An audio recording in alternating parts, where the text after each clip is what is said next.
थंडीच्या दिवसामध्ये सर्वांनाच गरमागरम खाण्याची इच्छा होते, तर अशा पद्धतीने एकदा कचोरी बनवून पहा, खूप मस्त आणि कुरकुरीत होते. तर चला पाहूया कशी बनवायची. रामकृष्ण हरी मंडळी, या ठिकाणी आपण 2 वाटी मैदा घेतलेला आहे. थोडासा ओवा हातावरती क्रश करून त्यामध्ये आपण टाकलेला आहे आणि 2 चमचे गावरान तूप त्यामध्ये टाकून घेतलेला आहे आणि हाताने छान मिक्स करून घ्यायचं आहे. मिक्स केल्यानंतर आपल्याला त्यामध्ये थोडंसं पाणी टाकायचं आहे आणि थोडं पाणी करत छान असा डो तयार करायचा आहे. आपला डो तयार झालेला आहे.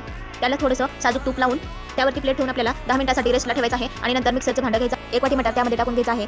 मटार टाकून झाल्यानंतर त्यामध्ये आपल्याला 4 हिरव्या मिरच्या कट करून टाकायच्या आहेत आणि अर्धा इंच आलं आपल्याला त्या ठिकाणी टाकायचं आहे. थोडीशी कोथिंबीर त्यामध्ये टाकायची आहे. थोडंसं मोठं वाटून घ्यायचं आहे.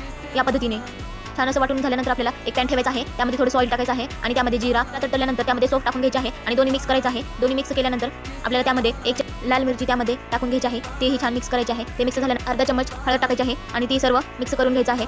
सर्व परतून घेतल्यानंतर त्यामध्ये आपल्याला मटारचं केलेले वाटण आपण त्यामध्ये टाकून घेऊयात आणि तेही छान असं मिक्स करून घेऊयात.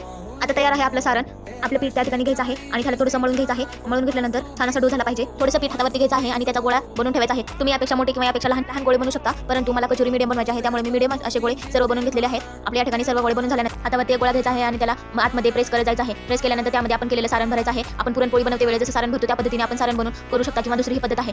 थोडंसं पीठ घ्यायचं आहे आणि त्याची लाटी बनवून घ्यायची आहे. थोडी जाडच असली पाहिजे आणि त्यामध्ये आपल्याला सारण भरायचं आहे आणि छान असं मी जसं करते तसं त्या पद्धतीने प्रेस करून सर्व कचोरी बनवून घ्यायची आहेत. माझ्या ठिकाणी सर्व कचोऱ्या बनवून झालेल्या आहेत. तुम्ही अगोदरच्या पद्धतीनेही करू शकता किंवा आता केलेल्या पद्धतीने करा. दोन्ही पद्धतीने खूप छान होते आणि खूप मस्त फुगतात. कढई गॅसवरती ठेवलेली आहे आणि त्यामध्ये आपल्याला तेल टाकून घ्यायचं आहे. तेल टाकल्यानंतर एक कचोरी आपल्याला त्यामध्ये टाकायची आहे. सर्व कचोरी त्यामध्ये टाकून घेऊया. सर्व कचोरी त्यामध्ये टाकल्यानंतर आपल्याला आलटून पालटून छान असं फ्राय करून घ्यायचे आहे. मस्त फ्राय झाल्यानंतर आपल्याला कचोरी सर्व काढून घ्यायची आहे. अशा पद्धतीने खस्ता कचोरी तयार आहे.